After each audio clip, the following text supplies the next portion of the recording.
That tutorial is gonna be the only one that you will need to master smooth text animations in order to stand out on Instagram. Essentially, I'm gonna give you 3 methods that will make your text so clean it will be hard to scroll past. So that being said, let's get straight into the first one. So we're back in software. Here I got an old video of mine and I'm just gonna be working with that as a reel. So for starters, we're gonna be sliding in the text and then stretching it out with the help of echo effect. First we need the text, so I'm just gonna grab the type tool and let's type in master.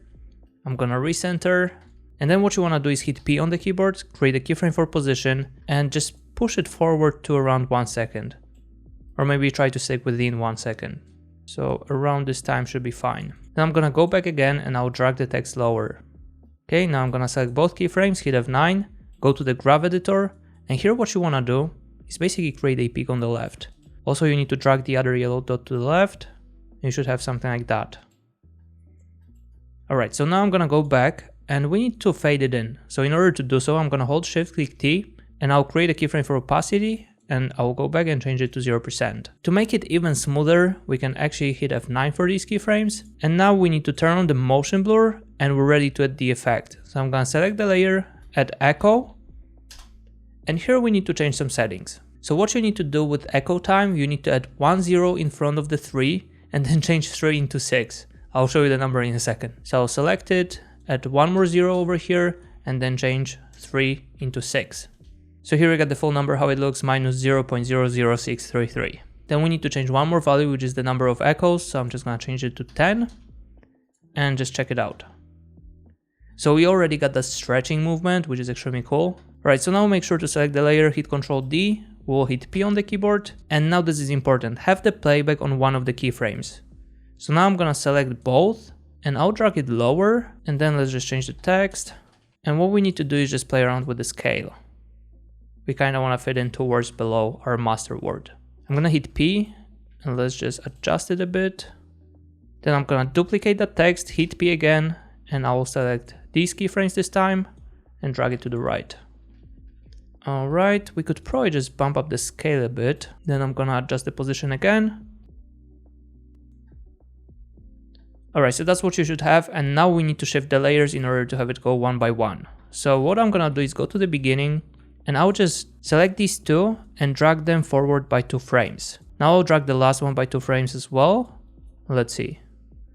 Bro, this is such a good effect. Especially when you add the zoom out effect on top or something like that. Let me just show you. So it's really hard to scroll past on Instagram when you see something like that. Alright, on to the next. So here we got the same word. I just deleted all the values, all the effects, and yeah, we're starting from scratch. So now as for this method 2, we're gonna create a keyframe for position, move it forward to around the time like before, and then in the beginning, we're just gonna drag it to the right, like that.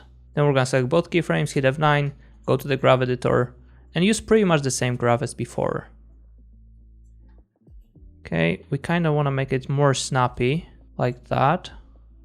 Okay, this is really nice. I might actually make it a bit faster. So now I'm also going to add opacity keyframe, go to the beginning, change it to 0%, and select both, hit F9. Right, so the magic with this one is going to be changing the color. So I'm just going to select the layer and add fill. And now it turned red, so we want to change it back to white. And around this time, we want to set a keyframe for color. Now I'll hit U. Go back to the beginning and I will change the color to something yellow. So this is gonna give us that color switch in the beginning, which is looking pretty nice. And now what you wanna do is just select both keyframes and hit F9. So alone, it doesn't look that great, but once you start adding more layers, this is gonna look fire. So let's go ahead and select this, hit Ctrl D. Now I'm gonna hit P and I will select these 2 keyframes and drag them lower. Now let's rename, and we can also adjust the text a bit. So it's nicely aligned over here, and maybe we should have it just a bit lower. Alright, and as for the last layer, I'm gonna hit Ctrl D and we'll drop it down with position keyframes. Now let's just change the text and we're gonna align it with S over here. So now if we offset the layers by 2 frames, this is gonna have a nice effect. And this is looking fire, and especially if you add a zoom out on top. And remember, you can always play around with the colors. You can start with red and then finish off with purple or something like that. Alright, on to the method number 3. So I'm just gonna make sure that the type tool is selected and I'll type in master. Then we wanna have it around this position because I want to fit in 4 words over here. Then I'm gonna recenter the anchor point and I'll hit P on the keyboard. Now we're gonna create a keyframe for position and move it by 3 frames forward. Now with Y position in the beginning, I'm gonna drag it lower, just like that. And you don't really wanna add any graphs here. We're gonna leave it like that. So now if you go to the comment below, you're gonna find the expression. So all you need to do is just copy this. And if you go back to After Effects, you alt click the stopwatch and paste that expression over here. Now let's click away, and this is gonna give us that nice bouncy look. So let's add the motion blur right off the bat. And now we're actually ready to create another word. So I'm just gonna duplicate this, hit P, select both keyframes and drag it here to the right. I'm gonna type in smooth. I'll make sure it's in the proper position. Then I'm gonna duplicate again, hit P, select both keyframes, and I'll drag it somewhere here. Let's type in text. We're gonna adjust it a bit. Then I'm gonna duplicate again, hit U, select position keyframes, and here we're gonna type in animations. We went a little bit overboard, but we're gonna leave it like that. I'm just gonna select them all and make sure they're in the middle. Okay, so that's what you should have. And now we wanna fade it in. So in order to do so, I'm gonna select all the layers and I'll hit Alt-Shift-T. Now opacity keyframes popped up, so I'm just gonna move them forward by 3 frames. And in the beginning, we're gonna change it to 0%. You probably guessed it, the only thing left is just offsetting the layers. So we're gonna make sure to leave 2 frames space between layers, just like that. So this is already looking really good, and let's just add that zoom out effect. Alright, so that's how it's looking, and it's also very engaging. But I'm gonna be very honest with you, I feel like it turned out a little bit too big. So we're just gonna scale it down like that. And let's see after that change.